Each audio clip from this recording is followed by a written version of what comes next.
প্রিয় দর্শক, অন্য মঞ্চের আলাপচারিতায় আপনাদের সকলকে আমন্ত্রণ জানাচ্ছি। সম্মানিত দর্শক, বাংলাদেশের রাজনীতিতে এখন জামাত সবচেয়ে নিঃসঙ্গ এবং সবচেয়ে সংকটপূর্ণ একটি অবস্থা তারা পার করছে।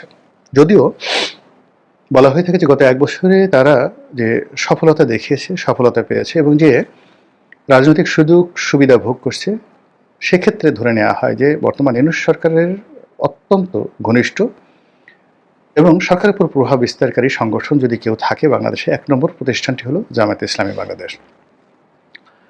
এই দলটি ইতিহাসের বিভিন্ন সময়টিতে তারা সুযোগ পেয়েছিল।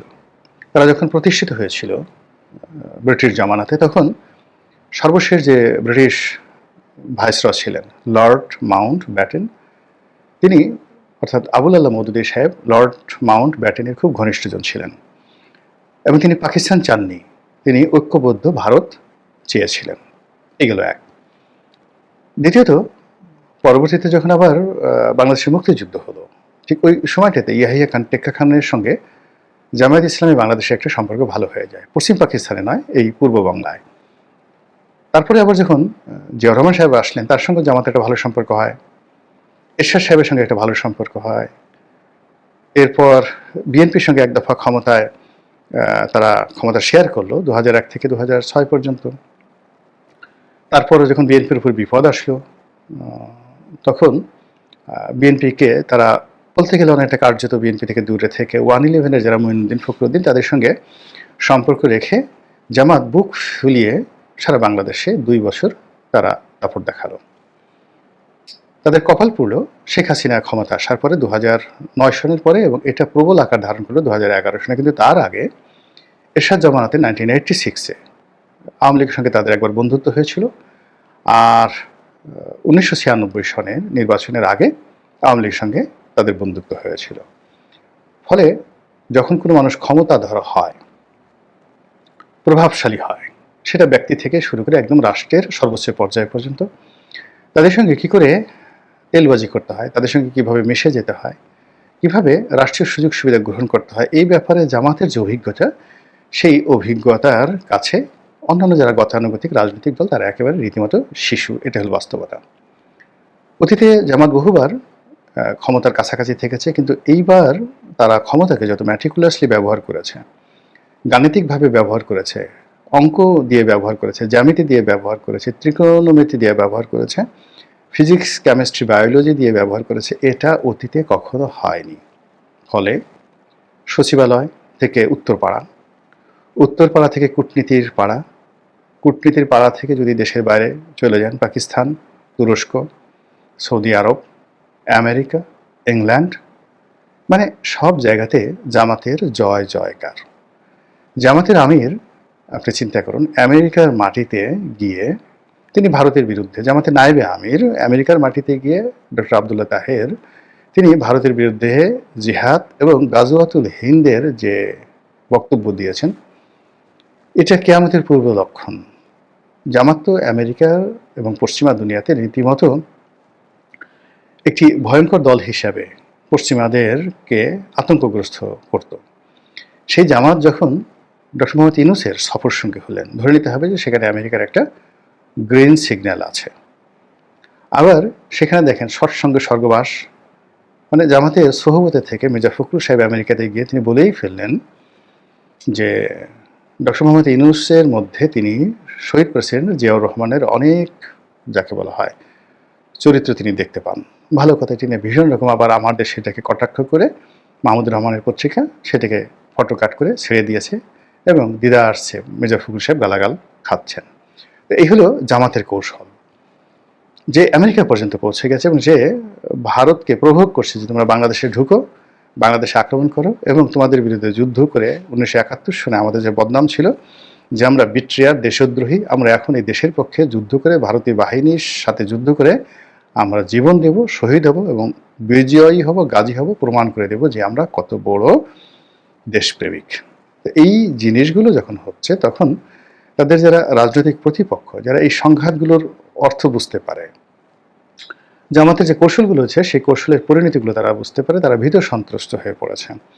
তারা যে কোনো মূল্যে জামাত ঠেকাও, জামাতকে আর বাড়তে দেয়া যাবে না, এবং জামাত যা কিছু করার চেষ্টা করছে সব কিছুর বিরুদ্ধে তারা ন্যারেটিভ তৈরি করার চেষ্টা করছে। এদেশের আওয়ামীপন্থী বুদ্ধিজীবী, এদেশের বিএনপিপন্থী বুদ্ধিজীবী, বাম ঘরানার বুদ্ধিজীবী, আমেরিকার দালাল, তারপরে ভারতের দালাল, চীনের দালাল, যারাই আছে না কেন সবাই এখন ঐক্যবদ্ধভাবে গত 1 মাস ধরে, বিশেষ করে জাকসু নির্বাচনের পরে একটা জামাত বিরোধী ঐক্য তারা তৈরি করে ফেলেছে।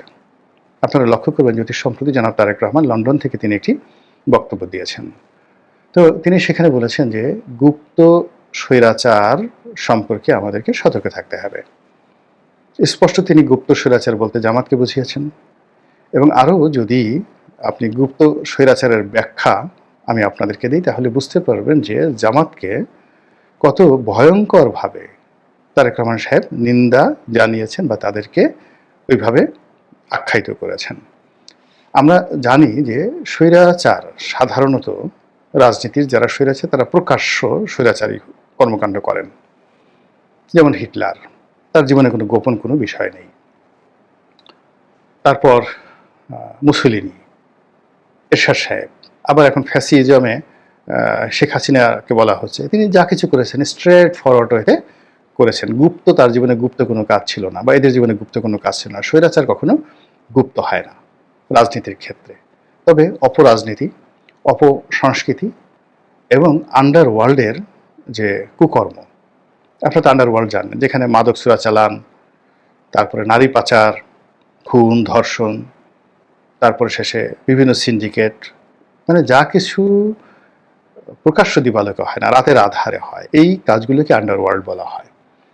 তো এই আন্ডারওয়ার্ল্ড যখন খুব প্রবল আকার ধারণ করে, তখন তারা নিজেরা সেই আন্ডারওয়ার্ল্ডের ডন বা রাজা বানিয়ে ফেলে। এবং সেই আন্ডারওয়ার্ল্ডের ডনদের মধ্যে আবার কিছু ডন রয়েছে যারা সিন্ডিকেট করে কাজ করে, 10-12 জন মিলে একত্রে কাজ করে। আবার কিছু কিছু ডন আছেন যারা এককভাবে স্বৈরাচার হয়ে ওঠেন এবং তার বাইরে অন্য কোনো ডনকে তারা কোনো মানে প্রিভিলেজ দেন না, এবং তাদের প্রতিদ্বন্দ্বী যারা আছে তাদেরকে দুনিয়া থেকে সরিয়ে দেন। তো তারা সেই আন্ডারওয়ার্ল্ডের সেই সর্বেসর্বা হয়ে পড়েন। শিকাগোর একজন বিখ্যাত আল কাপোন বা এরকম একটা নাম হবে, আমার নামটা মনে আসছে না, সরি মাফ করবেন, কিন্তু সেই প্রথম মহাযুদ্ধের পরে পুরো আমেরিকা থেকে শুরু করে ল্যাটিন আমেরিকা এবং ইউরোপকে যিনি তছনছ করে ফেলেছিলেন, সেই শিকাগোর বিখ্যাত সেই আন্ডারওয়ার্ল্ডের ডন, যিনি শিকাগোর মেয়র পর্যন্ত নির্বাচিত হয়েছিলেন। তো যাই হোক, এরকমভাবে আপনি হাজি মাস্তান আছে ভারতের 50-এর দশকের হাজি মাস্তানের পরে দাউদ ইব্রাহিমের পরে ছোট শাকিলের পরে ছোট রাজন, এরা খুবই আন্ডারওয়ার্ল্ডের ডন। আমাদের দেশে এরকম আন্ডারওয়ার্ল্ডের ডন এখন পর্যন্ত তৈরি হয়নি যারা কিনা সব কিছু নিয়ন্ত্রণ করতে পারে। কিন্তু দাউদ ইব্রাহিমকে আপনি যদি ধরেন এই আন্ডারওয়ার্ল্ডের ডন, আর অন্য নাটক সিনেমায় যদি আপনি আন্ডারওয়ার্ল্ডের ডন বুঝতে চান, তাহলে গডফাদার সিনেমাটা আপনি দেখতে পারেন। ওদের প্রায় প্রতিটি সিরিজেই অসাধারণ নৈপুণ্যের সঙ্গে এই আন্ডারওয়ার্ল্ডের ডনদের যে চরিত্র, এটা ফুটিয়ে তোলা হয়েছে। তো যখন আন্ডারওয়ার্ল্ডে কেউ কোনো কাজ করেন এবং ওই ক্ষেত্রে ডন অন্য কারো কথা শোনেন না, এবং তিনি যাকে টার্গেট করেন মারার জন্য, যাকে টার্গেট করেন রক কাটার জন্য, যাকে টার্গেট করেন গলা কাটার জন্য, সেটা যে কোনো মূল্যে 100 বার যদি তিনি যাকে বলা হয় ফেল করেন বা পরাজিত হন, ব্যর্থ হন, তারপর তিনি সেই কাজগুলো করবেন। এটাকে বলা হয় স্বৈরাচারী গুপ্ত স্বৈরাচার। গুপ্ত স্বৈরাচারকে যদি আপনি সুন্দরভাবে ব্যাখ্যা করেন, বিশ্লেষণ করেন, তাহলে তাদেরকে আসলে আন্ডারওয়ার্ল্ডের যে এই স্বৈরাচারী ডনগুলো রয়েছে তাদের সঙ্গে তুলনা করা যেতে পারে।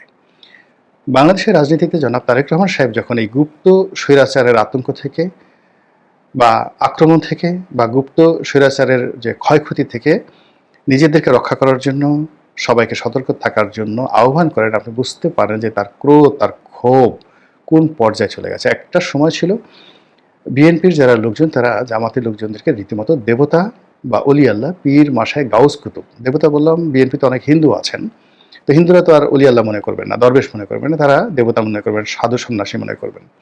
তো এইভাবে বিএনপির সব লোক জামাতের লোকদেরকে সাধু সন্ন্যাসী মনে করতেন। বিএনপির মধ্যে যে সকল মুক্তিযোদ্ধা ছিলেন, যারা জামাতের সমালোচনা করতেন, চেষ্টা করতেন বা করেছেন, প্রায় সকলেই চাকরি হারিয়েছেন, পদপদবি হারিয়েছেন, এবং রাজনীতিতে তাদের যে প্রভাব ছিল বিএনপি রাজনীতিতে সেটা হারিয়েছেন। এবং বলা হয়ে থাকে বেগম জিয়া নিজেও জামাতকে খুব ভালোবাসতেন, আর তারেক রহমান সাহেব আরও বেশি ভালোবাসতেন। জামাতকে আশ্রয় দেওয়ার জন্য, প্রশ্রয় দেওয়ার জন্য তিনি তার যে সর্বোচ্চ ক্ষমতা সেটা তিনি প্রয়োগ করেছেন। কিন্তু কালের বিবর্তনে এসে এই সম্পর্কটি এখন এমন একটা পর্যায়ে চলে গেছে যে তিনি এদেরকে গুপ্ত সংগঠন হিসাবে আখ্যায়িত করেছেন, গুপ্ত স্বৈরাচার হিসেবে তাদেরকে গালি দিচ্ছেন।